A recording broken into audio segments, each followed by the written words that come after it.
Hello everyone, আসসালামু আলাইকুম। আমি সবাইকে স্বাগত জানাচ্ছি তথ্য ও যোগাযোগ প্রযুক্তি অনলাইন ক্লাসে, যেটি সম্প্রচারিত হচ্ছে Jinjira PM pilot school and কলেজের ইউটিউবের চ্যানেল থেকে। আশা করি তোমরা সবাই অনেক বেশি ভালো আছো এবং সুস্থ আছো। তোমাদের সাথে আমি আজকে দ্বাদশ শ্রেণী ক্লাস নিয়ে এসেছি। আজকে আমরা যে টপিক নিয়ে আলোচনা করব সেটি আমাদের HTML কোডিং এর তৃতীয় ক্লাস। আশা করি তোমরা এর আগে যে কোডিং ক্লাসগুলো আমরা করেছি সেই ক্লাসগুলো বুঝতে পেরেছো, কোনো সমস্যা নেই।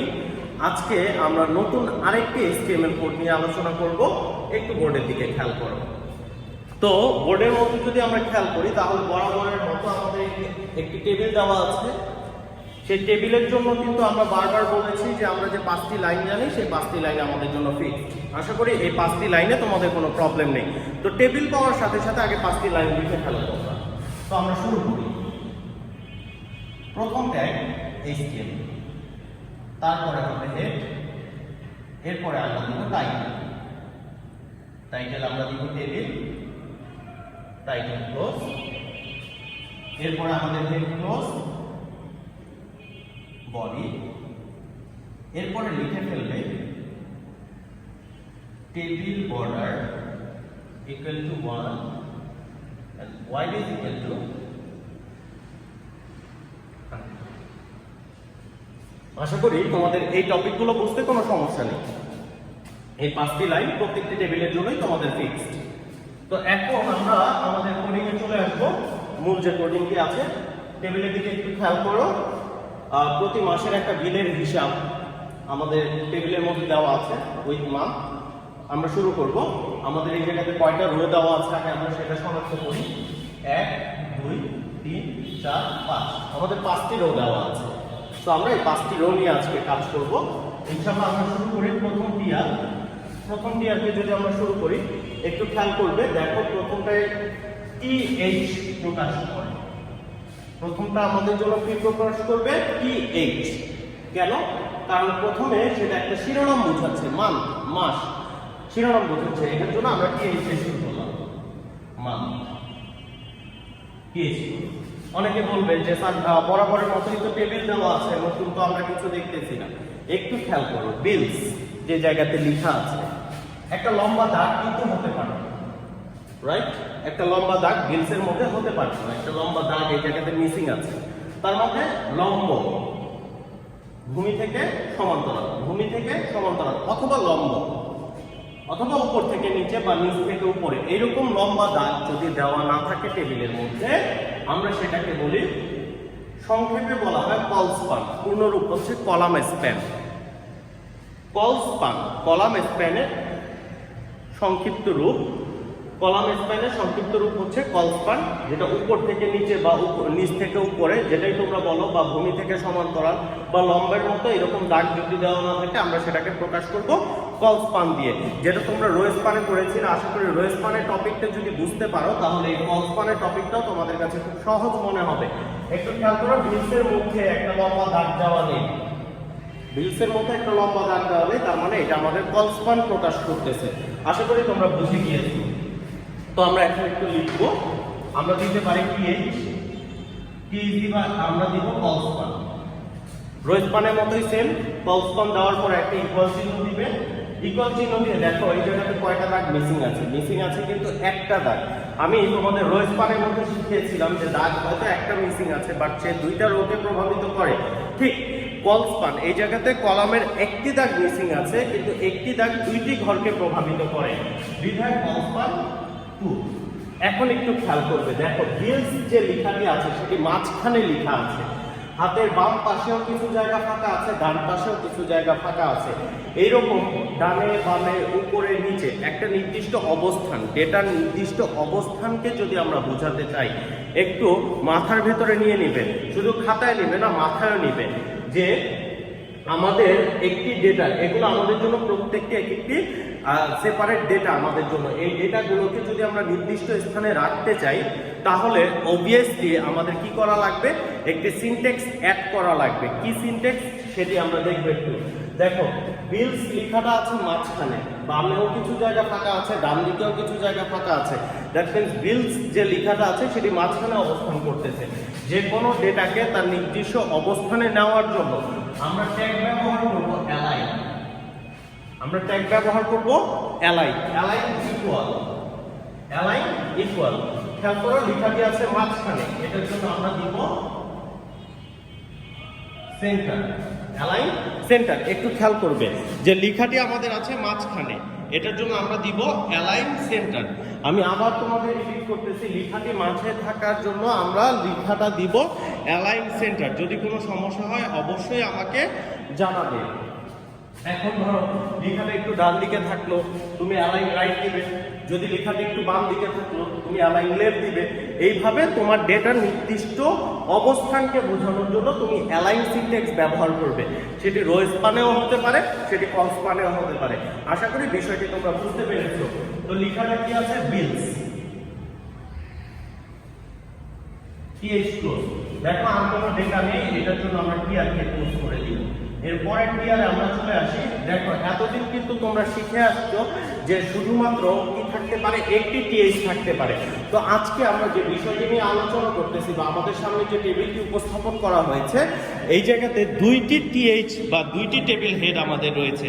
যদি তোমরা একটু খেয়াল করো, দেখো মান্থ নামে একটি টিএইচ, বিলস নামে একটি টিএইচ, দুইটি শিরোনাম প্রকাশ করে। আবার সিরিয়াল, গ্যাস এবং ওয়াটার, এটাও কিন্তু টেবিলের হেডই প্রকাশ করে। তার মানে এই জায়গাতে আমাদের কনসেপ্টটা চলে আসলো যে আমাদের টেবিল হেড একাধিকও হতে পারে। এরকম কিন্তু তোমাদের বইতে অনেক উদাহরণ দেওয়া আছে, তোমরা এই উদাহরণগুলো দেখার চেষ্টা করবে। আশা করি তোমাদের কাছে বিষয়টি ক্লিয়ার হয়ে যাবে। অনেকে বলে যে হয়তো টেবিলের মধ্যে শুধুমাত্র একটাই হেড থাকতে পারে, আসলে কিন্তু টেবিলের মধ্যে একটা হেড একাধিক হেড থাকতে পারে। দেয়ার ওয়াজ নো প্রবলেম। তোমরা চাইলে তোমাদের রেফারেন্স বইতে সেটি দেখতে পারো। আশা করি তোমরা বুঝতে পেরেছো। তো আমাদের সিরিয়াল, গ্যাস এবং ওয়াটার, সিরিয়াল, গ্যাস, ওয়াটার এগুলো আমাদের জন্য এক একটি ডেটা, কিন্তু তারা আমাদের কাছে টেবিল হেড হিসাবে আছে। তো আমাদের বরাবরের মতে আমরা আমাদের প্রথম টিয়ারকে শুরু করেছিলাম, প্রথম টিয়ারকে শেষ করছি, এখন আমরা দ্বিতীয় টিয়ারকে শুরু করলাম। এখন দ্বিতীয় টিয়ারের মধ্যে একটু খেয়াল করো, প্রথমে যেটি দেওয়া আছে সেটি দেওয়া আছে সিরিয়াল। তো আমরা শুরু করব। সিরিয়াল যেটি দেওয়া আছে সেটি যেহেতু আমাদের টিএইচ, তো আমরা টিএইচ নিব। আমাদের সিরিয়াল হবে টিএইচ ক্লোজ। এরপরে আমরা আবার টিএইচ দিব, সেই জায়গাতে লেখা আছে গ্যাস, আমরা গ্যাস লিখবো, টিএইচ কে আমরা লিখবো। এরপরে আবার টিএইচ, আমরা এখন এই জায়গাতে লিখবো ওয়াটার, আমরা টিএইচ কে ক্লোজ করব। এরপরে আমরা টিআর কে ক্লোজ করে দিব। আশা করি এই জায়গা তোমরা বুঝতে পেরেছো। এরপরে যদি তোমরা টেবিলটাকে একটু খেয়াল করো, তাহলে সেই টেবিলে তোমরা দেখতে পারবে যে প্রথম যে আমাদের কাছে ডেটাটি দেওয়া আছে সেটি হচ্ছে গিয়ে জানুয়ারি। তারপরে যে আমাদের 3 নম্বর রোটি আছে সেটি আমাদের 3 নম্বর টিআরকে আমরা শুরু করব। আমাদের 2 নম্বর ক্লোজ করলাম। 3 নম্বর টিআরকে শুরু করার পরে আমাদের টিডি দেওয়া আছে, প্রথম টিডি দেওয়া আছে জানুয়ারি, আমরা টিডি কে শুরু করলাম। এরপরে আমাদের টিডি দেওয়া আছে, সেই টিডিতে গ্যাসের বিল আমাদের 850 টাকা, আমরা টিডি কে ক্লোজ করলাম। এরপরে আবার টিডি, একটু খেয়াল করো 600 টাকা দেওয়া আছে, 600 টিআর ক্লোজ। আমাদের তৃতীয় টিআর ক্লোজ হয়ে গেল, রাইট। এরপরে আমাদের চতুর্থ টিআর কে আমরা নিব। চতুর্থ টিআর আমরা টিডি কে নিলাম। দেখো তারপরে দেওয়া আছে ফেব্রুয়ারি, আমরা লিখব ফেব্রুয়ারি, টিডি ক্লোজ, টিডি, ওকে। তারপরে আছে আমাদের 700 টাকা, টিডি ক্লোজ, ওকে। তারপরে আমাদের টিডি, তারপরে দেওয়া আছে 720, another টিডি ক্লোজ, এরপরে হচ্ছে টিআর ক্লোজ। তো আমাদের এর মাধ্যমে 4 নাম্বার ডেটা ক্লোজ। আশা করি এই পর্যন্ত তোমরা বুঝতে পেরেছো। তারপরেও যদি কোনো সমস্যা হয় অবশ্যই কিন্তু আমাকে জানাবে, অবশ্যই আমাকে জানাতে ভুলবে না তোমরা। তারপরে দেখো এরপরে পঞ্চম টিয়ারকে আমরা নিব। পঞ্চম টিয়ারের মধ্যে কি দেওয়া আছে? পঞ্চম টিয়ারে দেওয়া আছে মার্চ, এবং মার্চের পরে লেখা আছে 775 এবং তারপরে দেওয়া আছে 612। সো এটা আমাদের পঞ্চম টিয়ার হবে। সো আমরা পঞ্চম টিয়ারকে নিয়ে নিব। এখন একটু খেয়াল করো, আমরা এই জায়গাতে আমাদের পঞ্চম টিয়ারকে শুরু করলাম। এখন টিডি কে আমরা নিব, সেই টিডিটা চলে আসবে আমাদের মার্চ, টিডি ক্লোজ, এরপরে আমাদের টিডি 775, টিডি ক্লোজ, তারপরে আমাদের টিডি চলে আসছে 612, টিডি ক্লোজ, এরপরে হচ্ছে আমাদের টিআর ক্লোজ। তার মানে আমাদের 5 নাম্বার টিআরটি ক্লোজ হয়ে গেল। এরপরে একটু খেয়াল করো, তোমরা যদি একটু বোর্ডের দিকে খেয়াল করো তাহলে তোমরা অবশ্যই দেখতে পারো যে তোমরা টেবিলটিকে ক্লোজ করোনি, বডিকে ক্লোজ করোনি এবং HTML কে ক্লোজ করোনি। সো আমরা এগুলোকে একটু ক্লোজ করে দিব। দেখো টেবিলকে আমরা ক্লোজ করব, আমাদের টেবিলটা ক্লোজ, তারপর তোমরা বডিকে ক্লোজ করোনি, বডিটা ক্লোজ, অ্যানাদার ইজ তোমরা HTML কে ক্লোজ করোনি, HTML কে ক্লোজ। আশা করি তোমরা সবাই বুঝতে পেরেছো। তোমাদের সুবিধার্থে আমি বোর্ডটিকে সম্পূর্ণ আরেকবার দেখাচ্ছি, তোমরা একটু অবশ্যই তুলে নিবে অথবা স্ক্রিনশট নিয়ে নিবে। যদি কোনো সমস্যা হয় অবশ্যই আমাকে জানাতে তোমরা ভুলবে না।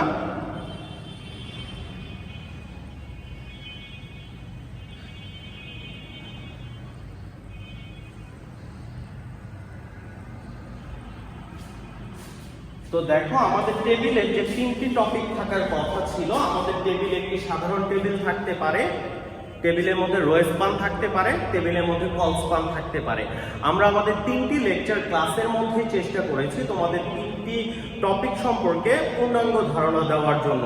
আশা করি তোমরা সবাই খাতায় নোট ডাউন করে নিয়েছো। তারপরেও যদি কোনো সমস্যা হয় তোমরা অবশ্যই আমাকে কমেন্ট বক্সে জানাও, আমি চেষ্টা করবো সেগুলো সমাধান দেওয়ার জন্য। এবং বাসায় তোমাদের যে রেফারেন্স বই আছে সেই রেফারেন্স বই থেকে তোমরা বোর্ডের প্রশ্নগুলো সলভ করো এবং তারপরে হচ্ছে কি তোমাদের যে উদাহরণগুলো দেওয়া আছে সেই উদাহরণগুলো সলভ করো। আশা করি অনেক বেশি প্র্যাকটিসের মাধ্যমে HTML কোডগুলো তোমাদের কাছে অনেক বেশি ইজিয়ার হয়ে উঠবে। আর আমাকে আরেকটি বিষয় নিয়ে এখন একটু আলোচনা করব, সেটি হচ্ছে আমাকে অনেকে কমেন্ট বক্সে জানিয়েছো, অনেকে মেল করেছো পার্সোনালি, অনেকে সরাসরি কলেজে এসে জিজ্ঞেস করেছো বা কখনো দেখা হয়েছে আমাকে জিজ্ঞেস করেছো যে স্যার আমরা MCQটা কোন জায়গা থেকে পড়বো। আচ্ছা, MCQ খুব গুরুত্বপূর্ণ একটা টপিক, মার্কস পাওয়ার খুব ইজিয়ার একটা জায়গা হচ্ছে MCQ। সো MCQর জন্য তোমরা যে কাজটি করবে, তোমাদের আমরা যে রেফারেন্স বইটি দিয়েছি সেই রেফারেন্স বইতে দেখবে যে তোমাদের অধ্যায়ের শেষে কিছু অনুশীলন দেওয়া আছে, দ্যাট মিনস অনেকগুলো নৈবিত্তিক দেওয়া আছে। দেয়ার ওয়াজ আ লট অফ MCQ কোশ্চেন্স। তোমরা এই কোশ্চেনগুলোকে যদি সলভ করো সেই জায়গাতে দেখবে শেষের পাতাতে কিন্তু উত্তরও দেওয়া আছে। আশা করি এই জায়গাতে কোনো হ্যারাসমেন্ট হওয়ার দরকার নেই। অনেকে বলে স্যার আমি টেস্ট পেপার করবো, অনেকগুলো কলেজ করব, এত দরকার নেই, এত টেনশন করার দরকার নেই। তোমাদের বইয়ের অনুশীলনের মধ্যে যে MCQ দেওয়া আছে সেগুলোই এনাফ ফর ইউ। আর সেগুলোর পাশাপাশি এই অনুশীলনগুলো করার পাশাপাশি সেগুলো করলে অবভিয়াসলি বোর্ডও হয়ে যায় তোমার, তারপরেও তোমরা কিছু বোর্ড করতে পারো। যেমন তোমরা পরীক্ষা কিন্তু দিচ্ছ হচ্ছে কি 2021 সালে, দ্যাট মিনস তোমাদের বিজোড় সাল। হ্যাঁ, তোমরা যদি পারো আর কি পুরাতন টেস্ট পেপার বড় ভাইয়া বড় আপুদের কাছ থেকে একটু কালেক্ট করে নিতে, অথবা নীলক্ষেত থেকে তোমরা পুরাতন টেস্ট পেপার কালেক্ট করতে পারো। সেই জায়গা থেকে বিজোড় সালের যে বোর্ডগুলো আছে, হ্যাঁ কোনো কলেজের দরকার নেই, হ্যাঁ বিজোড় সালের যে বোর্ডগুলো আছে সেই বিজোড় সালের বোর্ডগুলো তোমরা একটু সলভ করো। আশা করি MCQ সেই জায়গা থেকেই তোমাদের কমন করতে পারে। আসলে তো হুবহু আসে না, কিন্তু ওই প্যাটার্নগুলো আমরা পেতে পারি বা আমরা একটা ধারণা লাভ করতে পারি। এটা হচ্ছে কি 1 নাম্বার কনসেপ্ট। আর 2 নাম্বার কনসেপ্ট হচ্ছে কি তোমাদের বইয়ের রিডিংগুলো যদি তোমরা খুব গুরুত্ব সহকারে পড়ো, মার্কার পেন দিয়ে তোমরা মার্ক আউট করে রাখো, সেটাও তোমাদের জন্য MCQতে অনেক বেশি হেল্পফুল হবে বলে আমি মনে করি বা আমি আশা করি। তো এইভাবে তোমরা MCQ গুলো পড়ো, আর সৃজনশীল প্রশ্ন যেগুলো বইতে প্র্যাকটিস দেওয়া আছে সেই সৃজনশীল প্রশ্নগুলাই পড়ো। আর বোর্ডের গুলো একটু দেখো, বিজয় সালের অবভিয়াসলি বিজয় সালের যে বোর্ডগুলো আছে সেই বিজয় সালের বোর্ডগুলো তোমরা করার চেষ্টা করো। আশা করি এইভাবে তোমরা একটু নিয়মিত পড়াশোনা করলে, অনেক বেশি পড়াশোনা করা লাগে না, নিয়মিত যদি তুমি পড়তে বসো, প্রতিদিন 4 ঘন্টা 3 ঘন্টা অথবা 5 ঘন্টা তোমরা পড়ো, আশা করি অনেক ভালো একটি রেজাল্ট তোমরা করতে পারবে। ঠিক আছে, তো এইভাবে তোমরা বাসায় সবগুলো subject, not only my ICT, তোমরা অন্যান্য সাবজেক্টের ক্লাসগুলো ইউটিউবে দেখো, বাসায় অনেক বেশি পড়াশোনা করো। আর সমস্যা হলে তো ইনশাল্লাহ আমরা কলেজে আছি, আমাদের সবার পার্সোনাল মেইল তোমাদের কাছে আছে, ফোন নাম্বার আছে, তোমরা আমাদের সাথে যোগাযোগ করতে পারো। অথবা আমাদের ইউটিউবের কমেন্ট বক্সে কিন্তু তোমরা জানো যে এই জায়গাতে কথা বলা যায়, তো কমেন্ট বক্সে তোমরা আমাদেরকে জানাতে পারো ইনশাল্লাহ।